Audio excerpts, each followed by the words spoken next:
Greater اسرائیل بنے گا۔ حدیث میں خبریں، یہ سارے مسلمان ممالک تمہارے ہاتھ سے نکل جائیں گے مسلمانوں، یہ عراق اور اردن اور یہ اور وہ، یہاں تک کہ ترکی، سعودی عرب کا بھی شمالی حصہ نکل جائے گا۔ البتہ مدینے کا جو ان کا پروگرام ہے اس کو اللہ نہیں پورا ہونے دے گا، مدینے میں داخلے کی ان کو اجازت نہیں ملے گی۔ بہرحال یہ سارا کچھ ہونے والا ہے۔ وہ وقت بھی آنے والا ہے کہ حضور کی ایک حدیث کے مطابق ایک شخص کے 1000 بیٹے ہوں گے تو 999 ختم ہو جائیں گے، ایک بچے گا۔ یہ وقت بھی آنے والا ہے کہ حضور فرماتے ہیں اتنی بڑی جنگ ہوگی، اتنی خوریزی ہوگی کہ پوری زمین اٹ جائے گی لاشوں سے۔ تو پرندہ جو ہے کوئی، ایک تو پرندے ہوتے ہیں کہ جو مردار خور ہے، گدھ ہے، وہ تو بڑی خوشی سے اتریں گے، تناول فرمائیں گے لاشوں کو۔ اسی طریقے سے کوے ہیں، چیلے ہیں، لیکن جو نفاست پسند پرندے ہیں وہ لاش کے اوپر اترنا نہیں چاہتے۔ تو ایک پرندہ اڑتا چلا جائے گا، اسے کہیں زمین پر اترنے کی جگہ نہیں ملے گی، لاشیں ہی لاشیں ہوں گی، یہاں تک کہ وہ تھک ہار کر اس کے جو ہے پر جواب دے جائیں گے، گرے گا تو لاش پر گرے گا۔ یہ وقت آنے والا، اور یہ یہودیوں کے ہاتھ میں، یا یہودیوں کے جو سپورٹرز ہیں اس وقت، جو ان کے ہاتھ میں آلہ کار ہیں، ان کے ہاتھوں آنا ہے۔ میرے نزدیک اس کام کے لیے اس ملعون قوم کو، کہ جو حضرت عیسیٰ کے زمانے سے ملعون ہو چکی ہے، اس کو باقی رکھا گیا ہے، اسے یہ موقع دیا گیا ہے۔ اس نے اسرائیل بنا لیا ہے، تقریباً 2000 سال کے بعد وہ دوبارہ آ کر آباد ہوئے اس سرزمین میں جہاں سے نکال دیے گئے تھے 70 عیسوی کے اندر۔ یہ سارا کچھ کیوں ہو رہا ہے؟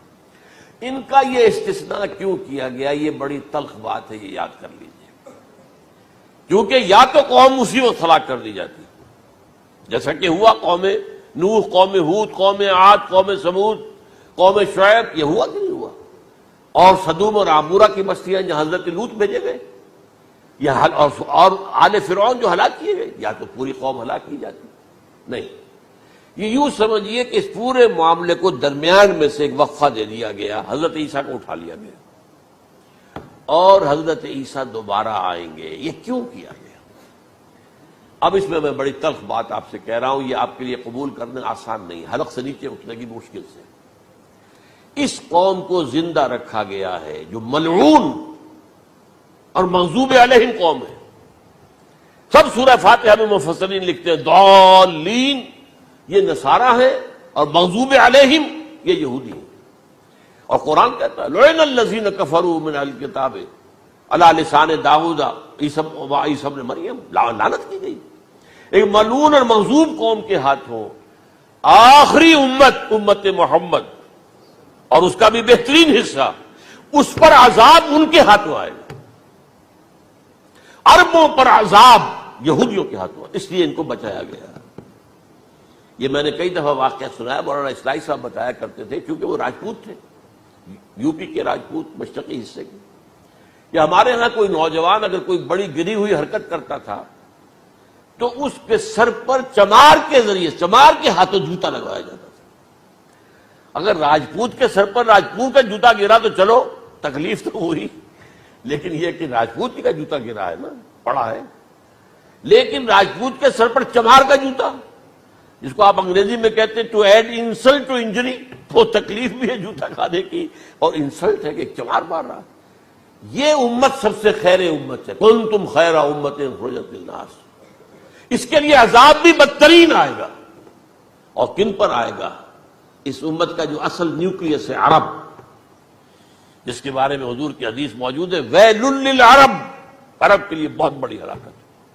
اور آج ہماری نظر میں آ رہا ہے وہ ملعون اور مغضوب علیہم قوم، ان کے سینے کے اندر خنجر کی طرح بھونکی گئی ہے، اور 30 کروڑ کے قریب عرب بے حمیتی، بے غیرتی، بزدلی، کمزوری، ذلت، مسکرت کی مثال بنے ہوئے۔ کوئی بول سکتا ہے اس اسرائیل کے خلاف؟ کوئی بول سکتا ہے؟